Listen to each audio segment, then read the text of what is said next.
On February 26, 2018, on the Smithsonian Channel at 8 p.m., a new documentary on Malcolm X will be aired titled The Lost Tapes, Malcolm X. It will reveal brief and rare never-seen or heard clips and recordings brought forward by former television radio reporter Gene Simpson. Simpson was inside the Audubon Ballroom when Malcolm X was assassinated. You may remember Simpson. He appeared in the CNN documentary, Witnessed the Assassination of Malcolm X in 2015. Simpson appeared in the documentary with two of Malcolm's aides, Earl Grant and Peter Bailey. The upcoming documentary, The Lost Tapes, Malcolm X, has no narration. We look forward to seeing it. I hope one day Malcolm's former aides, Earl Grant and Peter Bailey, release the treasure trove of material they possess on Malcolm X, just as Gene Simpson just did, so we can discover much more about this historic giant. Thanks for releasing these recordings, Mr. Simpson. Here's a commercial SHABAZZ Productions did for Gene Simpson a couple of years ago.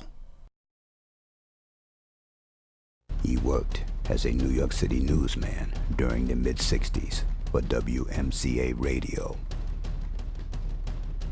He helped introduce the Beatles to the United States of America with his radio reporting. Here are the Beatles. The helicopter is now down. You can hear the screaming in the background, and the doors are slowly opening. He was press secretary for black media with Robert F. Kennedy in 1968, and then news writer for WABC TV Channel 7 in New York City. He reported live from the funeral of Martin Luther King Jr. Where are we heading now? Do you know, ma'am? We're going to where they gonna carry me in at. I believe that's where we're going. This is the Morehouse campus here. Yes, right? it is. Yes, it is. I wonder how you feel today. Oh, I tell you, I feel good because he's gone to meet Jesus. He's gone to meet his Savior. He worked at WCBS TV Channel 2 as a field reporter on camera and news assignment editor for local news in New York City. He was correspondent for National Black Radio Network to the United States Delegates Assembly. He covered the American Indian Movement and the Wounded Knee trials in Minnesota, South Dakota. He recorded the historic Floyd McKissick speeches.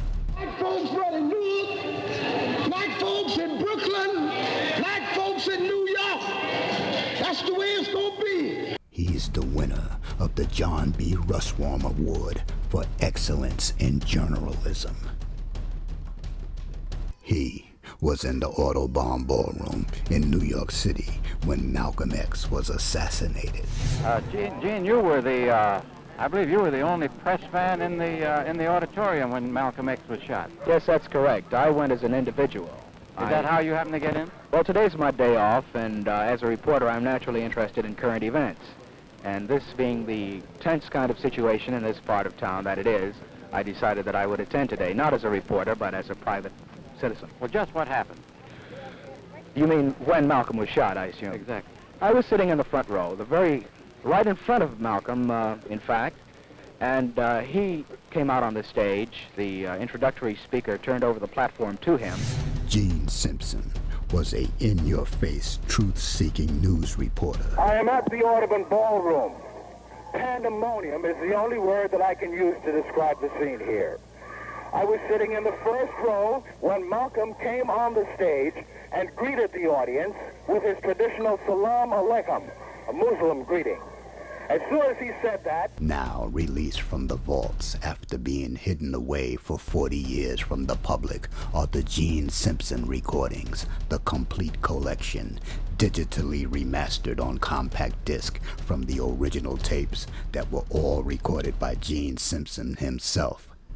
This is a collection you'll want to own.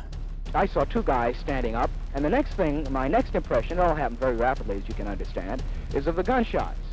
and I saw Malcolm had his hand up. He said, stay cool, stay calm, or something like that.